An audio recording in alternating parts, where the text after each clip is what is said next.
Hello, this is John from caveofprogramming.com, and in this tutorial we're going to look at playing multiple sounds in Android. So at the moment we can play one sound, but of course I'd like to be able to play lots of sounds in my game. And to do that it's pretty simple, and if you follow the last tutorial you can probably already guess how to do it. In game at the moment I'm loading a kind of startup sound and I'm playing it as soon as it's loaded, and when we load a sound we get an ID of the sound. So the first step is to load all the sounds that I want to use and to get IDs back from them, and the init method of my game I think is as good a place to do that as any. But now I need some way of storing the IDs of these sounds and being able to refer to them later.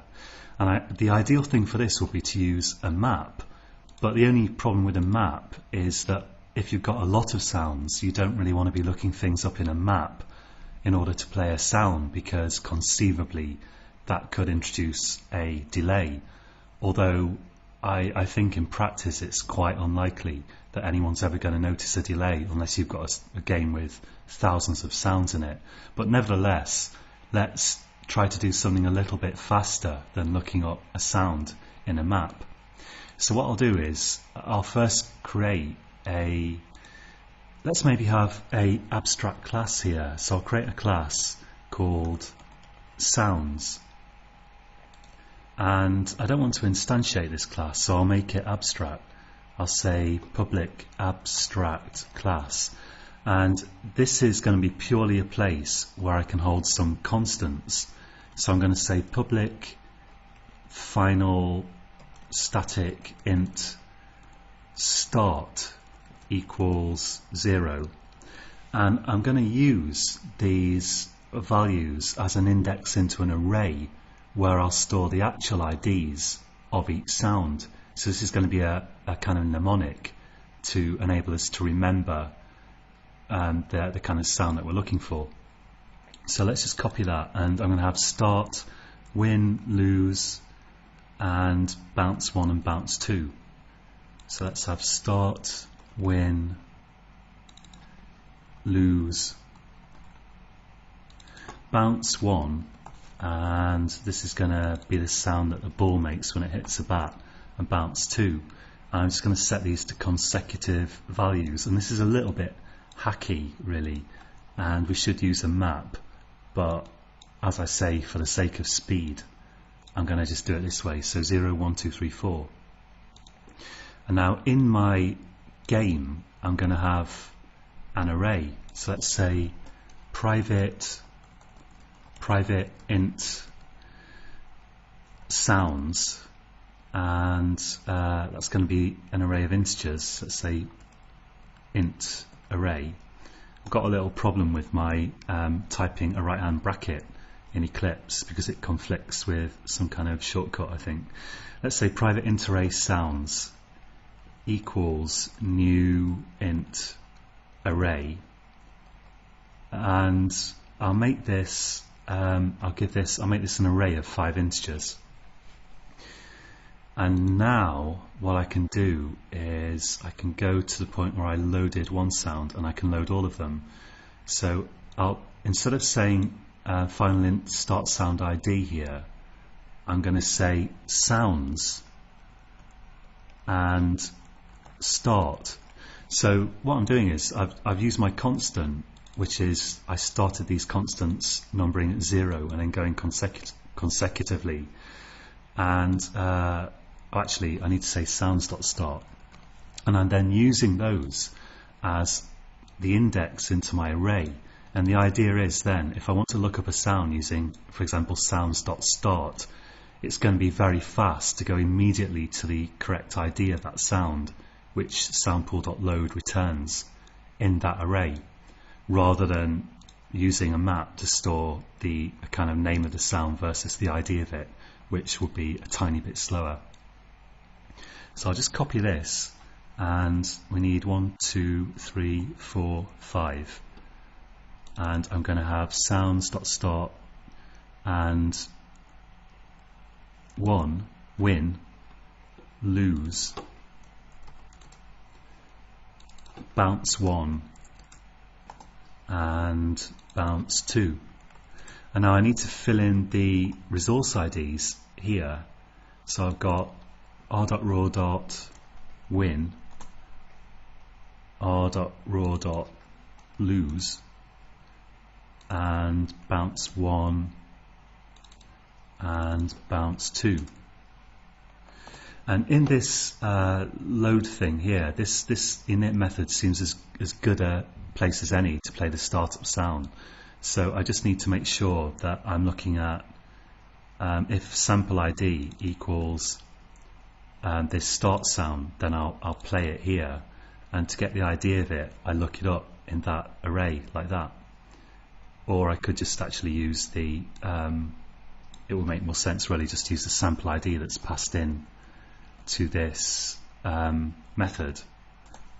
So this array is just storing the sample IDs of each sample. So now I should be able to play any sound when I feel like it. And for the rest of the sounds, I'm just going to call sound.play at the right moment. And I won't worry about checking that they're loaded because it doesn't seem to give an error if it's not loaded, as far as I can see. But if you want to look into that further, be my guest. But I think I'm content just to call play and hope that it works because it seems to be all right. So let's copy this, and I could put in a kind of lost sound here. So if they've lost, we'll go to case.lost. In fact, that isn't a good place to put it at all because that's the draw method. Let me get rid of that. Let's look for a sensible place to put this. So in update game, at this point, this just gets called once. I switch the state to lost, and then it's in the state lost, and update game will only be called if the state's running. So this seems like a good place to play the lost sound. Let's put it in here. And the sample ID is going to be sounds, and the class name sounds.lose. And let's put the win sound in as well. So I change the state to 1 here, and this is where I play the win sound. And then the really interesting bits are the bounce sounds for when the ball hits the bat. And somewhere in here we've got some code that detects that the ball has hit the bat, and that happens in update game, I should think, if I remember rightly. Let's take a look in update game. So here we're saying that if the ball is if the kind of left hand bat hits the ball, then we tell the ball to start moving right. And I might have to, if I find that this is going to play double sounds, like this, it may be that this is called multiple times really quickly, one after the other. We'll check and see if that is the case, and if so, I need to put in a little bit of code to stop that happening. But let's just try this, and let's say bounce 1, and similarly here I'm going to say play bounce 2. Now let's see how that works, and I'll click run, and with a bit of luck it'll work right out of the box. And if not, what I'm going to do is I'm going to check here and say if the ball is moving, I could do something like if the ball is moving left, then make it move right and play the sound, and maybe that would ensure that I can only play one sound. But let's, rather than speculate, let's just see how it works in practice. Okay, so my game's running now, and I should be able to go to the screencast, and let's click start, and it hit the bat, and that actually seems to work pretty well. It's not the best bounce sound in the world, and it has actually got a sort of bass aspect to it, but the kind of bass aspect is sort of dwarfed by the white noise that I've added, and both the sounds actually sound different, but playing on the phone you can't really tell. So I could have chosen better sounds, but that's not the point here, and you can see that it works. And let's just lose, and we should hear the lose sound. So I'll move the bat out of the way. There we go, you lost. And we could play the start sound when you start playing again actually, but anyway, that's enough for this tutorial, and in the next tutorial we're going to look at changing the volume in response to the user changing the volume using the button on the side of the phone, which would be quite handy rather than playing it at maximum volume all the time. So until next time, happy coding.